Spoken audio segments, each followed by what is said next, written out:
Good evening and welcome to the Edinburgh International Book Festival. Thank you for coming this evening for Outriders, Mexico. It is my pleasure to introduce you to our two playwrights who took part in Outriders in Mexico, Stef Smith and Ximena Escalante, who are sitting here.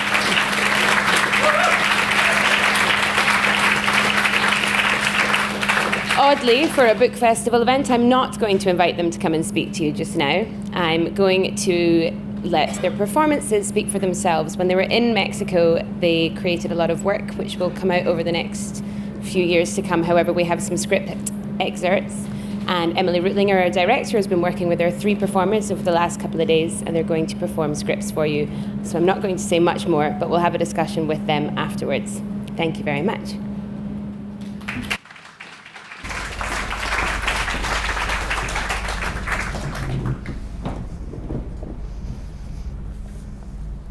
Blue Corn by Stef Smith. Helen is Scottish and speaks terrible Spanish. Juan is Mexican and speaks perfect English. Helen is drinking in Juan's bar. She looks a little out of place with her sun hat and sunburn. Bad day. Bad day, bad week, bad year. I've just been in a very bad mood for a decade. Irish. Scottish. It's like being Irish, but without the borders. You came here to talk about borders. Nah. I'm here to understand. What? Everything. How's that going? Horribly. The more I learn, the less I understand. You came to understand Mexico. I'm not sure anymore. How come your English is so good? Why is your Spanish so shit? Touché. And you came here to understand. To understand tequila. I came here to write. I came here to write an article on Mexico. Politics. No. Paint choices. It's for an interior design magazine. The Mexican aesthetic is in Morocco last year, Mexico this year. And they said, go to Oaxaca. It's more Mexico than anywhere else. Is that right? Well, it is. Well, it's more Mexico than Mexico City. Airport. Lady. Helen. My name is Helen. There are many Mexicos. You walk down another street, you'll find an entirely different Mexico. What you are looking for is a fancy dress shop. You want skulls and bright colours? Maybe a piñata? Or a Day of the Dead scene? What's your name? Juan.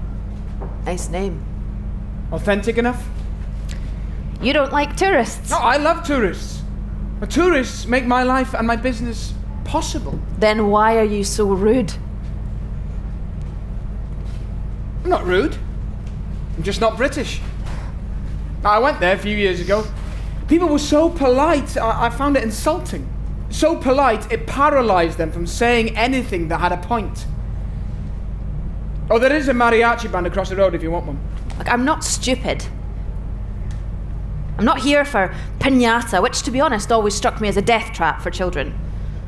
I wanted to know real Mexico. But the truth is, Mexico is a lie. Now, every country is its own type of lie, but here, I've never seen real Mexico, and I've lived here my whole life. You're just being dramatic. I've noticed that. The flair for dramatic pessimism. No, it's not pessimism. It's realism. Unlike you all, we can contemplate horror. It's in my nature to think of horror because there is so much of it. Not just here, but everywhere. I'm not scared of darkness. Oh, darkness and horror are different. No, it's like comparing water to whiskey. That's what you drink, right? Well, What are you so melancholy about? Trying to fit in. Cactus got your tongue? it's private. Love. How did you know? That's the only thing worth keeping private. I'm going to leave my husband. Does he know? Are you used to people's secrets? Being a bartender, you must hear them all the time. Well, British people drink to forget, Mexicans drink to confess. So yeah, I hear secrets. Why are you leaving? It's not, why am I leaving? It's, why am I staying? I woke up today with the decision, clear as glass. Maybe I should move here. Move here and just disappear. Oaxaca doesn't need any more ghosts. We have enough. But it's haunted. No part of this country isn't. You believe in ghosts? I believe death is everywhere, and the only way to really live is to live beside death. And there's a lot of death here? What is a lot?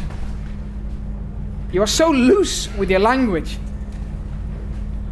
What is it you want to ask?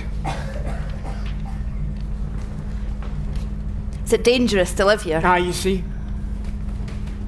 That's what you wanted to ask. And no? And yeah? Do they sell newspapers in English here? I feel like I should read something about here. Why are you smiling like that? You're smiling like I've said something ridiculous. No, I smile because I'm sad. If you are looking for the truth, you won't find it in our newspapers, no matter what language you read them in. Why? Lady. Helen. My name is Helen. Why is the most complicated and easy question to answer. Now, every single day, a journalist is assaulted for telling the truth, uncovering some new corruption, which is the same as every old corruption. In the 1980s, the intelligentsia had to come up with a new term to describe Mexico's politics, a restricted democracy. Well, the scenery may change, but the situation doesn't. Talking to you is like getting a history lesson. No, there's no such thing as history. It's all in the present. It's happening all the time, all around us. You know, Mexico City is sinking because it was built in an ancient Aztec city. History is living and breathing and haunting and helping us. It's moving entire cities still. Wow, sounds like you know a lot. Well, surely it's my duty to know. A lot. Duty. I don't think I believe in duty anymore. Isn't it your government's duty not to be corrupt? Isn't it my husband's duty not to sleep with another woman? Well, man and government are different things. No. No, they're not. Look, lady. Helen! My name is Helen. Please use my name. No one has said my name in days and days, and I'm starting to feel like I don't exist. I'm so far from anything familiar. I don't know. I don't know who. I don't know what. My entire life is a foreign country. And all the road signs are in the wrong language, and all the time I'm getting emails about what paint color best fits Oaxaca. And what color is your country? What taste? What smell? What texture is your city? What the hell am I going to write about? What the hell am I going to write about when all I can think about is him fucking that other woman? All I can think about is their skin touching. When all I can think about is...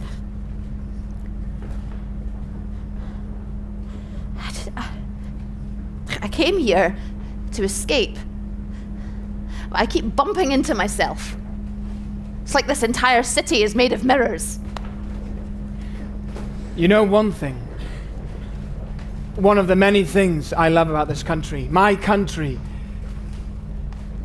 the color blue. Now, blue corn to eat in some of the most delicious food found on earth. Blue agave plant makes tequila to drink and celebrate. The stone on the cathedral of Oaxaca turns blue in the fading light of dusk. Blue is a sign of hope and good health. symbol of the Virgin Mary.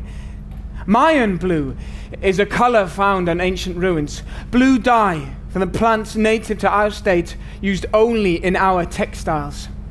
Blue is the color of secret underground swimming pools called cenotes. Blue is the color of Frida Kahlo's house. Blue was the color of my grandfather's eyes because he fled and found safety here after the Spanish Civil War. Blue were the color of my mother's lips after she died peacefully at home. After a lifetime of teaching English to people who thought they needed it to be part of the world, not realizing the entire world is Mexico. Now, I can't help your broken heart, and mezcal won't heal it. Nothing ever really heals, just stops hurting. But blue corn, one of the only good things our government has done is ban genetically modified corn. So, if you are looking for truth, something tangible, something untouched, something ancient and cultural and beautiful, something of this earth, and blue corn. Helen, maybe that's what you're looking for.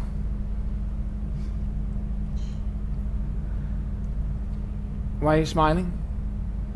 Because I'm sad.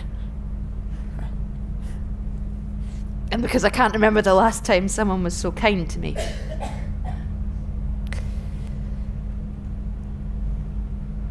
Mexico is kindness. That's what I want to write about. I'll drink to that.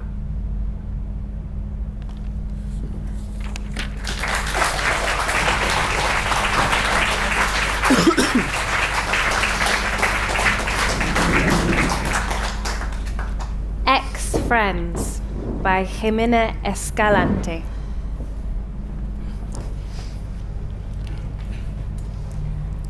I'm just like the MC. A journalist was murdered at her home entrance while she was waiting for her son in the car to go to school. The son, who was drinking an orange juice while his mother was hurrying him, honking the horn, saw how the bullets went through his mother's skull and saw his mother's body falling, lifeless, on the steering wheel. I don't know what the son did after that, after watching his mother's immediate death. But I'd like to get into that boy's head in that moment and understand everything that happened to him, in his body, in his whole person. I just want to understand. She'd just discovered something important, a crucial link in the investigation that she'd been working on for more than a year. She had pictures, oral testimonies, singular data that connected one story to another. And above all, she had names. The authors, the leaders and the starving workmen who were assigned to those tunnels, the clandestine tunnels, to smuggle whatever. Trade in those tunnels is hideous. Those tunnels are made to smuggle and trade substances, people, organs, weapons, everything that may be negotiated in a dark, inhumane, brutal way. Stone Age tunnels, the most archaic social architecture. She discovered something awful, the deepest layer of corruption. Why did a committed journalist decide to dig into brutal corruption, despite being a mother? She knew. She thought about it more than once. The risk. The risk wasn't only hospital-grade insomnia. It was her own embroidering of a tragedy. It was irreversible. She wasn't an ignorant woman. She knew what she was knitting, like Oedipus, her destiny, her fatal ending. Why didn't she doubt? Why did she set her journalistic hunger above her motherhood? Well, that's what her son thinks. Her sister. Her friends. Everybody. Me. Her murderer appeared. An anonymous message, written in a dirty, wrinkled paper, dropped in the street. The message accuses a so-called the 80, a mythical nickname. The 80 is called this because of his favours, of his generosity, of his talent in giving favours. He used to say this to his followers: I give you 80% more than anyone, more than the government. And it's true. He fed families, favoured the weakest, hired the confused young people. He was always 80 times more generous than anybody. And heroes are beautiful, even if they're not. Their charisma becomes them. But the 80 has something particularly beautiful. His face is like an angel's. He has clear green eyes. He's chubby, childish, full lips. If you watch him walking along the street or buying toys in the supermarket, you might think, oh, what a good father, what a sweet man. You might even think that he's a handsome man you might go for a drink with. Hey, you, hey, look at me, here I am. You'd get into his car, even if he's a total unknown to you, because his good person face is terribly charming. Bad people don't have bad people faces. It's a mistake from nature. Talking about this, I realised that this story isn't a tragedy. It's a comedy. I, as a passive observer, am ignorant. He, the criminal beast, is despicable. We're both actors or characters, laughable protagonists of an entertainment story for all the people who go with the flow. They'll laugh and be right indeed. Why not? Considering that we, observers and murderers, are the clowns of our time.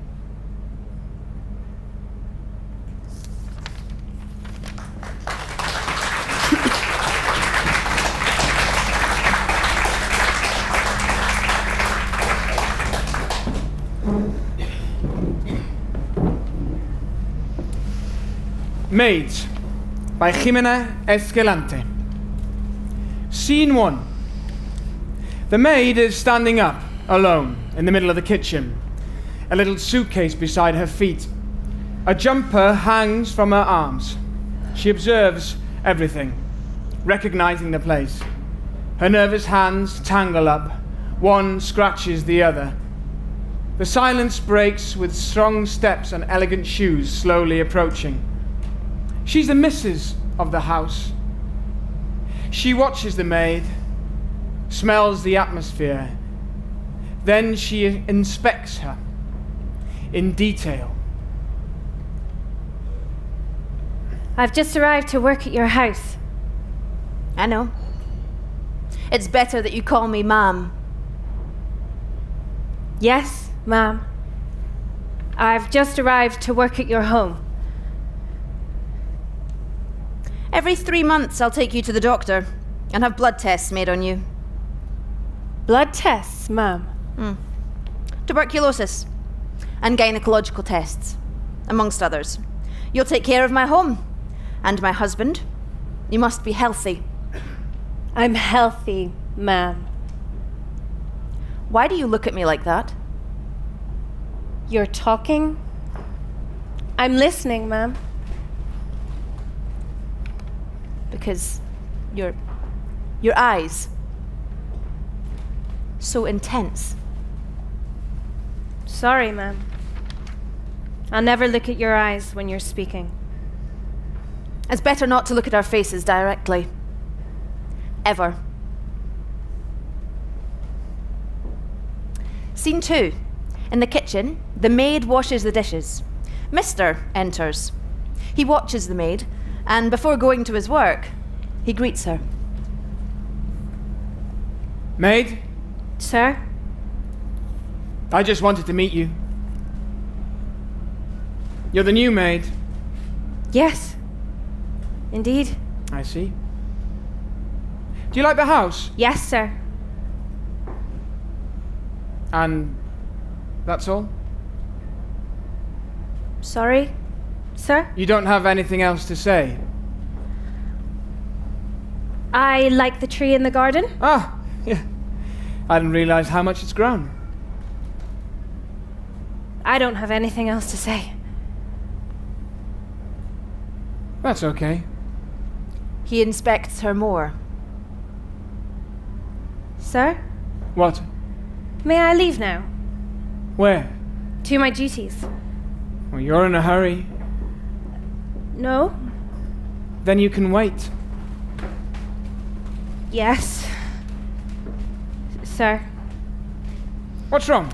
It's just that Hmm? you're watching me deeply. Do you think so? You're getting closer. Give me your hand. Which one? This one. You smell clean. Yes. I'm clean. He circles her, analysing her as if she were an animal. Your breath on my neck. On my back. On my face. In my eyes. In my mouth. You're breathing fast. Very fast. Sir, I have something. It's different. Goosebumps. My face is burning. I'm very hot. You're giving me warmth. Sir, sorry. But can I leave? Where do you want to go? May I go to the bathroom? Are you wet? Sorry, sir. I don't know what I'm feeling. I feel something new. Something that I've never felt before. Something that you provoke in me. Are you scared? A little. Why are you laughing? Sir, What? it's just that Hmm? you're looking at me deeply. You're getting closer, then closer. Yes? He touches her neck. Sir, you're very, very close to me. And? I feel that I can hear your mind. He touches her breasts. Or I feel you step on my thoughts. Thoughts? You're stepping on my shadow. I mean, sorry, sir. I don't know what I'm saying. Sorry. He touches her belly. She doesn't understand. He kisses her breasts. She's scared. What's going on? She doesn't understand. And What's happening, sir? he unbuttons her dress. She buttons it back. He unbuttons it again and licks her skin. She gets scared and Easy. It's because, Yes? sir, Hmm? you're watching my naked body. he touches the maid between her legs. You're letting something in your body be faster than your hands. My hands. Something is happening. What is it? What is it? He kisses her. She doesn't understand. He kisses again and again. She obeys. And Sir, it hurts. It's better not to talk. Yes, sir. As you wish. he undresses her completely. And there, on the kitchen table, or wherever he can, makes love to her. And everything is in silence. Scene 3. The maid washes the dishes in the kitchen when... Your innocence. Ma'am, You're a floozy. Slut. I haven't done anything. It was him. Don't look down. Look at my eyes. Face me. Yes. You don't know how much I want to break you, She pulls her hair. but I have to take care of you. The maid ties her hair back. I want to go home. You're not going anywhere. Because I have to take care of you. I can take care of myself. Yourself. You are nobody. I'm your maid. I'm in a cage. You locked me, like in a jail in my own house. I want to go home. Slut. Cat.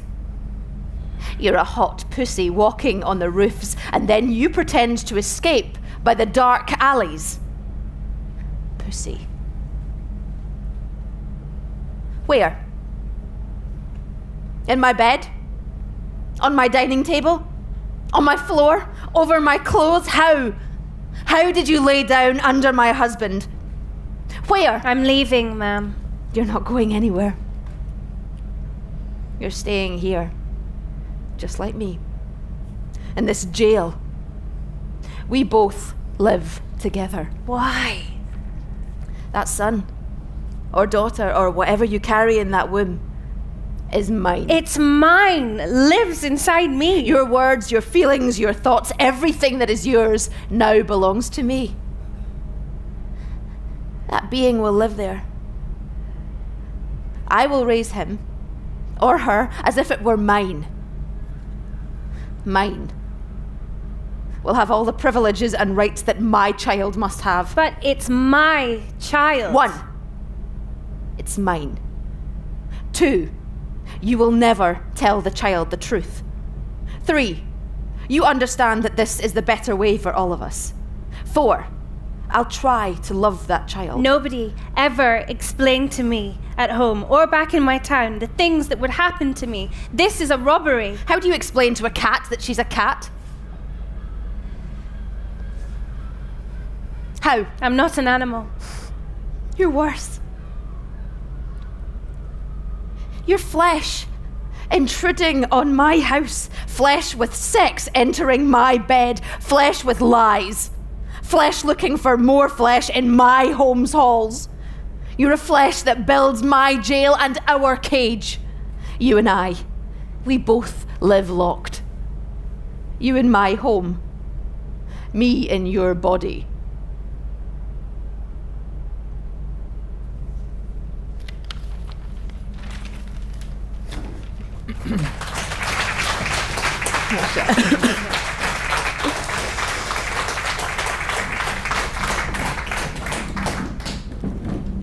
Good idea.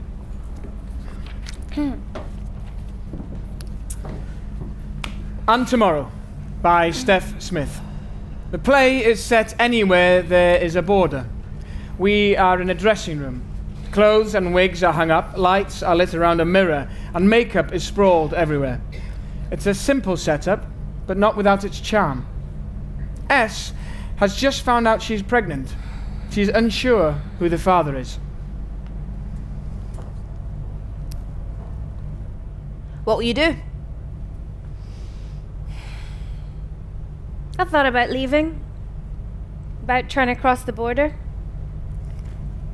You can't. I don't want to get rid of the baby. Because of God? When was the last time you saw God around here? I don't think you have much choice. You're not my mother. You are not. I know. But how else are you going to make money? And how the hell are you going to cross that border? I'll run. Are you fucking kidding? I'll run. It's just a fence. It's just a line in the goddamn ground. And people spend years trying to cross that goddamn line in the ground.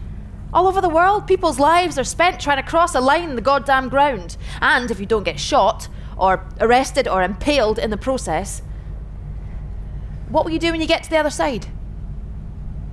I have family. She said she would come back. I know. She said she would come back for me. I know. They always say they'll come back. She's not a bad mother. She just... I know.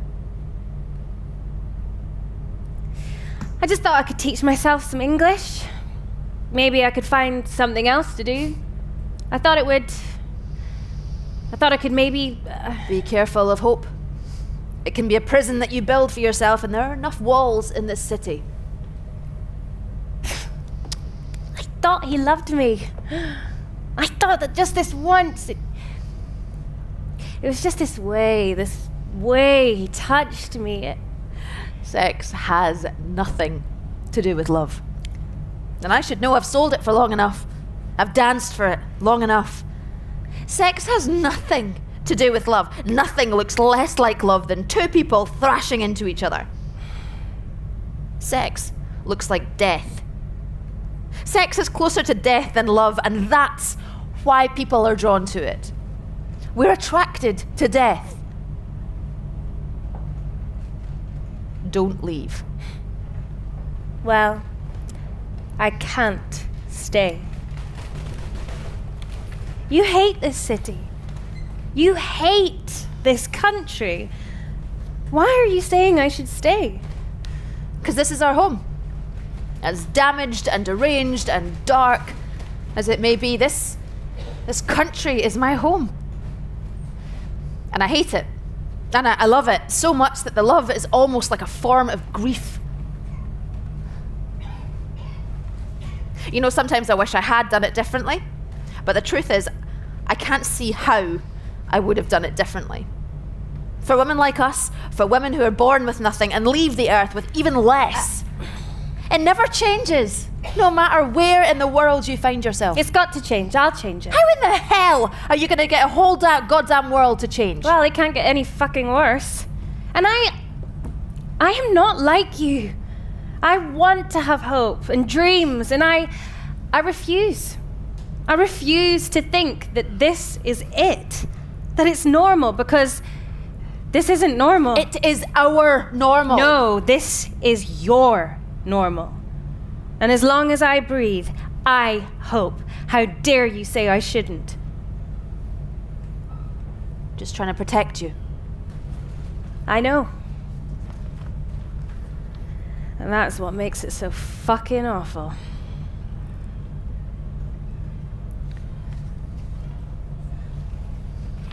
Those women stopped me earlier.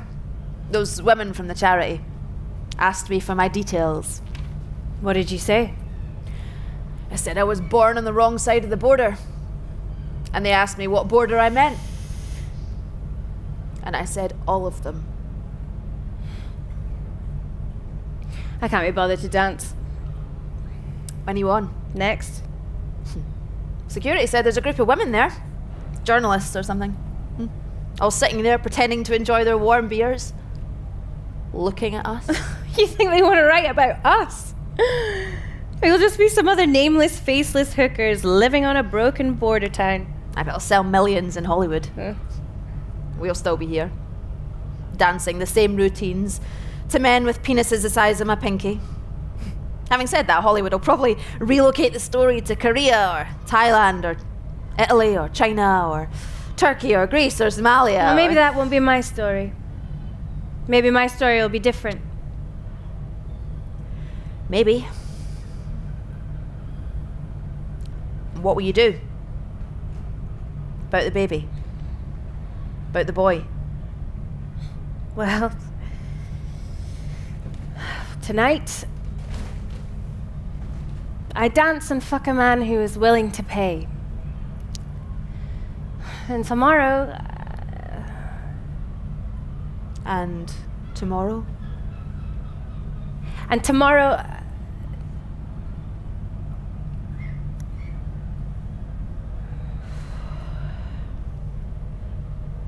I Music's starting. I'm making us dance to Beyonce tonight. It'll be good. Americans love it when we dance to her. I like that Lemonade album. Go on. Sooner you start, sooner you can stop. Have a good one. Hope the fuckers pay. Hope the fuckers pay.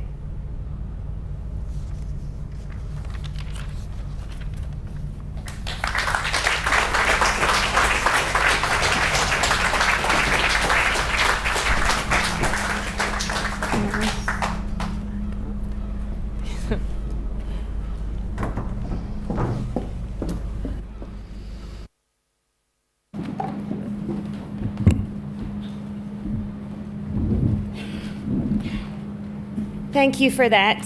Those plays were performed by Scarlett Mack, Lindsay Campbell, and Devon Driver. Please give them a round of applause.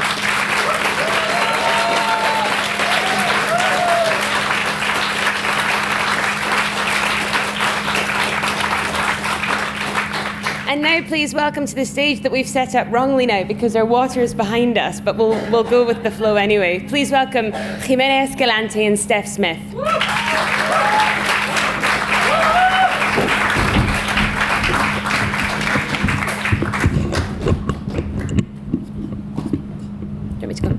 Can you hear me? Lovely. For those of you who don't know, Outriders was a project created by the Edinburgh International Book Festival that took place throughout this year that saw 5 leading Scottish playwrights travel across the Americas with 5 writers, one of whom was a playwright. 2 playwrights. One of the Scottish ones was a playwright. And they were traveling with 5, we'll compromise. And they travelled with 5 writers from the home countries and undertook road trips over the course of weeks and reported back to us, and they are now writing works based on their travels and inspired by their travels. And that final script excerpt was inspired by an evening that the ladies had in Tijuana. Could you raise your hand if you've read the blog? It's really quite outstanding. I'm saving time for the Q&A at the end so that you can ask about it. Stef and Ximena, welcome. Thank you. Thank you very much for your scripts. We thoroughly enjoyed those. How did you both feel when the Edinburgh International Book Festival asked you to go on a road trip, cross the border from San Diego to Tijuana, and do a road trip with a writer who you had never met before? Would you like to start? Sure, I'll start. I remember when I got the email, it was on a Friday afternoon and I'd had a terrible day of writing. It was awful. And I was sitting at my desk and out of nowhere an email came in from Jenny Niven, who at that time was acting director of the book festival, and it said, Stef, we're thinking about this project. We're thinking of sending writers to the Americas. Do you think you'd be up for it? And there was one very clear answer to that question, and that was yes. And it was bizarre. I've never had anything to do with the book festival. I'm a playwright. Playwrights don't particularly tend to populate the book festival. So it was very unexpected, not only for that, but also for the invitation. So yeah, it was very intriguing as an invitation. And for me, I received an email, an invitation to come to Edinburgh. And when I received the Stef first email, I thought, oh, we are very polite. What we are going to do traveling together if we are so polite both together? And we shared during several months different subjects that could be interesting for us. And then I thought, well, it could be a nightmare if we don't have a affinity, if we don't like each other. Could be a nightmare be together traveling among 1 month together. So I thought the first time is the most important moment of us. So I thought the best thing to do this first night is to go outside all the night. In Tijuana is the best place, so we don't have to talk. Let's be together and share and look each other and what do you feel, and that's what we did. The first night we didn't talk all the night. We were with another playwrights from Tijuana, friends of mine, and we were eating, drinking, dancing, walking.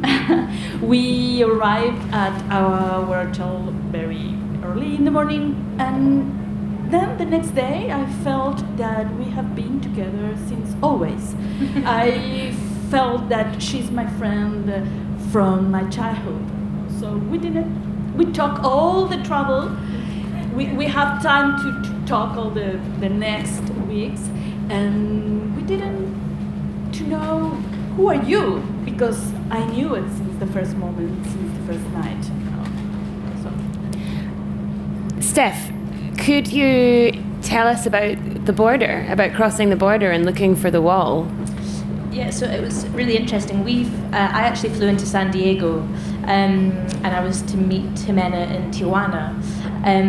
I was greeted by Carissa, who looked after the American Outriders. Yes, Carissa's our project manager from the US, who made it all possible on that side of the country. She was with us that night. That night, that we'll talk about. We need to talk about this night in Tijuana. And so we spent the day together investigating San Diego. We walked along the beach. We saw Obama's favorite hotel. It was lovely. We had this gorgeous day together. And then we were like, okay, let's cross the border. And I remember we bought bottles of water. We were like, can we take bottles of water over the border? What does that mean? And we had our passports, and we were ready to be searched. We put aside about 4 hours to cross the border. So we're on the highway, and we're driving along, and it says last exit to USA sign, and we pass that, and we're like, oh God, we're definitely going to Mexico now. And we drive through this big concrete labyrinth that takes ages. You've got to drive 5 miles an hour. And we're looking at each other going, okay, and there's like security guards everywhere. And then I went, I think we might be in Mexico already. and it turned out we crossed the border without even knowing we'd crossed the border. It was really underwhelming, but in actually quite an interesting way, because we just drove straight across it. Literally no one even high-fived me, never mind got a stamp on my passport. It was honestly like accident we ended up there. And the only reason we knew is because all the road signs suddenly turned into Spanish. Ironically, on the way home, it took Carissa 4 hours to cross the border the other direction. So that was interesting. Yeah. And it turned out that you were in Mexico illegally. It turned out I was illegal in Mexico for a month. She only told me when she came home. Yeah, I know. We were doing an internal flight, and somebody asked me for some piece of paper, P52 or whatever it was, and I was like, what? And he was like, yeah, you need this piece of paper. You need to go to immigration. And so we're in Merida, we go to the immigration office, which of course is the most single terrifying place on earth, because it's designed to be. And they went, oh, you should have got that when you crossed the border, because there's a 35-mile leeway that you can get into Mexico for 35 miles without needing this particular piece of paper. But because I traveled further than that, I needed this particular, like a tourist visa. And I remember she said, and you were translating, this terrifying woman in immigration who went, if anything happens to you, it's not Mexico's fault. And I was like, oh my God, what the hell's going to happen to me? And interestingly enough, that was the only time I ever felt scared my whole trip. Mm. I didn't feel an inch of fear any other time except when somebody told me I was illegal, which of course is also interesting parallels. I remember your face in that moment. Oh, really? Don't worry, but you really lost your color. Yeah, and I'm already pretty pale, so. And Ximena, you travelled with Stef. You started in Tijuana. You went to Mexico City because you were opening a play in Mexico City, yes. And then you went to Oaxaca, yes. And then to Merida. Yeah. And where do you feel that Stef got the most real glimpses of real Mexico? The real Mexico is all over the real Mexico. I don't know how to answer this. Okay, let's move on to the next question then. I don't know how to answer. What do you think of this? Real Mexico. Well, you said real you didn't Mexico feel scared at all. Well, let me start with something. We don't have one Mexico. No, the word Mexico doesn't exist. We have several Mexicos, depending on the north, on the center, on the south. So the North Mexico is a kind of Mexico. Mm-hmm. The center is, which we can say Oaxaca is, and Merida is exactly another country. It's like being, for Stef, to be in Tijuana, the border of the north, and to be in Merida, almost the border of the south. It means like you stay in different countries. Yes, it's the equivalent of going. I've been to Europe and I've been to Madrid, London, Krakow, and I don't know, Istanbul. It was literally the culture, the landscape, the people were as different as that. The only thing that connected people was the language. The language, exactly. And even not even in Merida. Yeah, in Merida, people spoke Mayan. Yes, we went to the theater and we saw a play wrote by Sor Juana Inés de la Cruz. Played it, performed it in Mayan. Yeah, I mean, and I felt so stupid. I genuinely thought, and I'm sure a lot of people do, that Mayan is an ancient culture that's now extinct. I always thought, the way of the Aztecs, right? Oh no, there's 7 million Mayan people in the world. Like, I felt so ignorant in that moment. It was a wake up. How much of that had you both planned to discover in advance? What were you looking for when you went over, and did you find it? Well, we didn't have plans. I think this is the interesting thing of this Outriders adventure, no? The risk is do not have plans. We just knew that we have to go to Tijuana, we have to go to Oaxaca, and that's all. And as soon as we arrived to the different places, we were absolutely naked to receive Not literally, whatever it literally comes. naked. Just to clarify. Okay. Sorry. Because Stef, you were asking yourself, you were challenging yourself to discover what the real truths were, that we get a fairly singular narrative, and our narrative that we hear about Mexico doesn't come from Mexico. No, it comes from Hollywood. When you think of Mexico, you think of the Hollywood, the majority of people will conjure an image that we know from Hollywood, which is one of cartels, danger, border crossings. And of course that was a big part of what we spoke about, particularly in Tijuana, being home of the border. And so I was really interested. It's really funny. I really wanted to speak to people who wanted to stay in Mexico, because I felt like that's a story I hadn't heard. All we ever hear is people who want to flee and cross the border. And I remember that first night in Tijuana, we were having drinks with Ximena's playwriting friends in a place called Caesar's, which was the birthplace of the Caesar salad, FYI. Who knew? And we were having some wine, just one or two. And I asked Esmeralda, who was this amazing playwright, and we'd been speaking about the difficulty of what it means to live in Tijuana, the poverty, the separation of cultures. And I turned and went to her and went, what? You have an American visa, you can live in America, why do you live in Tijuana? Probably one of the most difficult places to live in all of Mexico. Why do you live here? And she just looked me dead in the eye without an inch of sarcasm. She went, why Tijuana? Well, she gave me everything. And I remember at that point I was like, I can't talk to you anymore, I need to go and have a cry. And I just remember I picked up my glass of wine and I got a napkin and just did this. Because I mean, it was such a huge and small answer, because she gave me everything. I mean, wow. Okay, tell us about the rest of the night. So I've never been so aware of my parents being in an audience.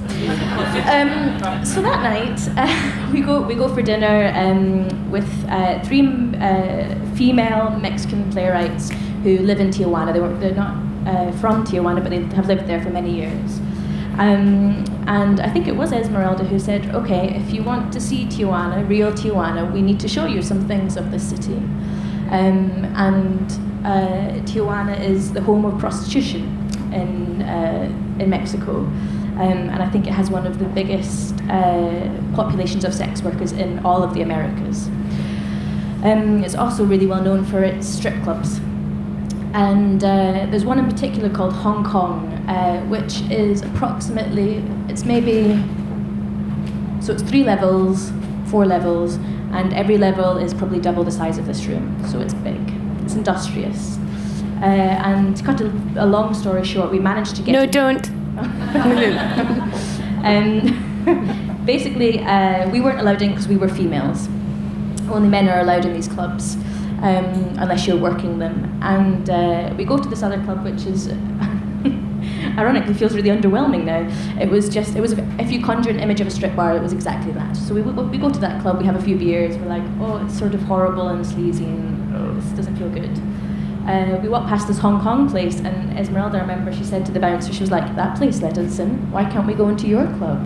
And she was really sassy, she really played him. So we got entry to this club, and I remember we got those paper wristbands, the disposable ones, and no one else in the club was wearing them, just us 6 women amongst all these men.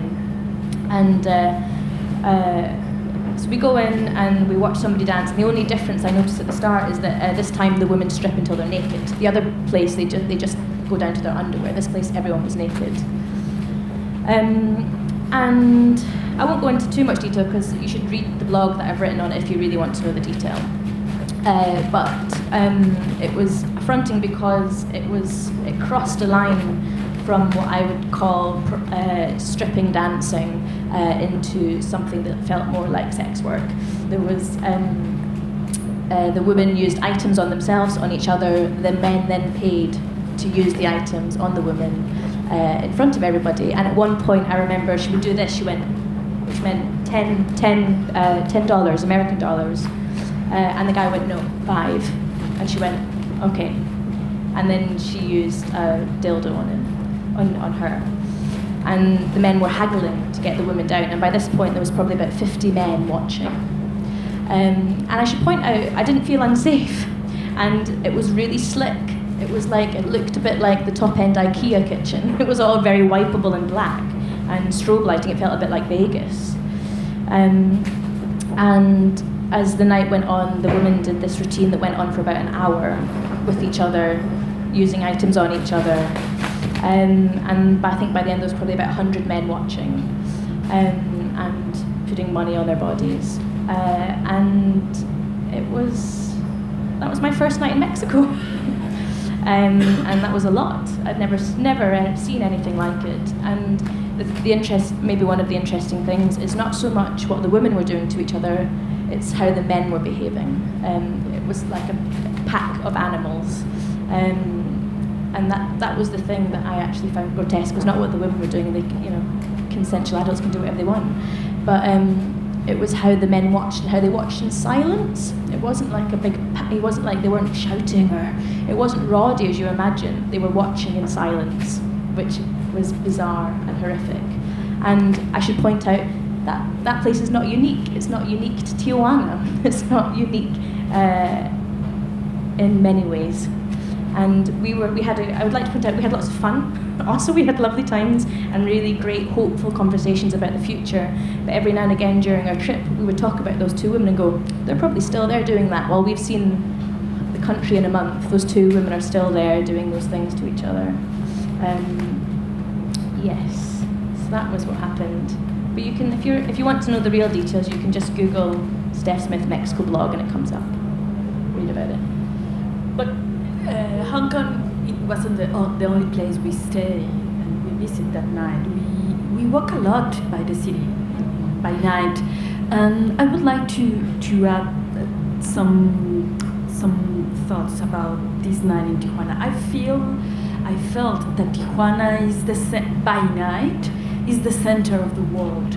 It's like to be in just like in the center where everything happens at the same time. You can see people of all the skin colors, ages, classes, economic classes. You can see all the types of human walking in the street, and you don't feel that you are in risk. You feel what I felt that night is the beauty of the life, because all of we were there, we were trying to be alive. We were trying to have beauty experience. That's what I wrote in the book of Outriders, that for me Tijuana is the place where you can find the beauty, if you want it, because it's hidden, but you can find the beauty there. And so it is important for me. I think one thing, people think Tijuana is dangerous, and of course it can be dangerous. There's danger anywhere if you want to find it. And the way I sort of understood Tijuana by the time I left is not a city of death. It's a place where people are addicted to life. It felt like all this life crams up against the border. I remember somebody said we spent time in a charity, the Women's Institute, which helps women of all shapes, colour, sizes, from wherever, who end up in Tijuana, and they kept on saying it's the city that shouldn't exist, because it's literally got a line cut down it, and it's like the whole rest of the continent butts up against into the city. So, for example, when there was the earthquake in Haiti, lots of people came to the Americas thinking that they could get access to America. When they arrived through Mexico, the paperwork was denied, and so all of a sudden there was 50,000 people from Haiti in Tijuana. That's the population of Edinburgh. That's half the population of Edinburgh turning up, not speaking the language, without jobs, without items. No city's built to withstand that, never mind one with very little infrastructure or poor infrastructure. So it's a remarkable, beautiful, difficult place. We have time for a few questions. If anyone would like to ask Stef or Ximena about their journey, about anything they've said today. Do we have a rover?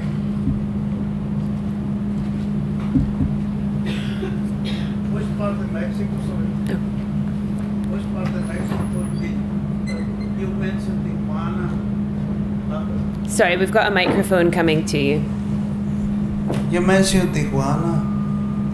I've been in Tijuana many years back in there, say about 40 years ago. I've been in the Mexican Navy, and my ship, well, the Navy sent us to San Diego to collect some ships that have been built in the United States, in San Diego. So I've been passed through Tijuana maybe 1 or 2 times. These years, Tijuana been a beautiful city, and the border, well, no more difficult than this now, how they mentioned too.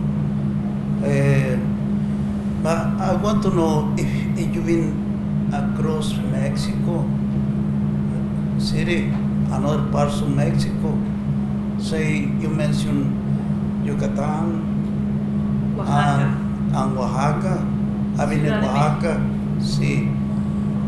And well, because it's the Oaxaca's beautiful, because it's you can see all the embroideries, the dresses, the pure Mexican history, you know, and the culture, plus it's the people, really beautiful people. I've been in Mazatlan, Sinaloa, I don't know, you know this place, well, all the coast of the Pacific and the Gulf of Mexico. So this is my question, only if you've been now in the actuality across the Mexico. That's all I want to ask. Do you feel safe these times you've been in there? Safe? Sorry, I can't hear you. You feel safe to walk in there? Did I feel safe? Safe. Yeah? In Tijuana, of course. Yeah. In Tijuana by night, the safest place in the world. And I think Ciudad de Mexico, Mexico City is where you don't feel safe. No, well, Sorry, I'm going to have to. We only have time for one more question, so could we pass the microphone up to the back there? Thank you.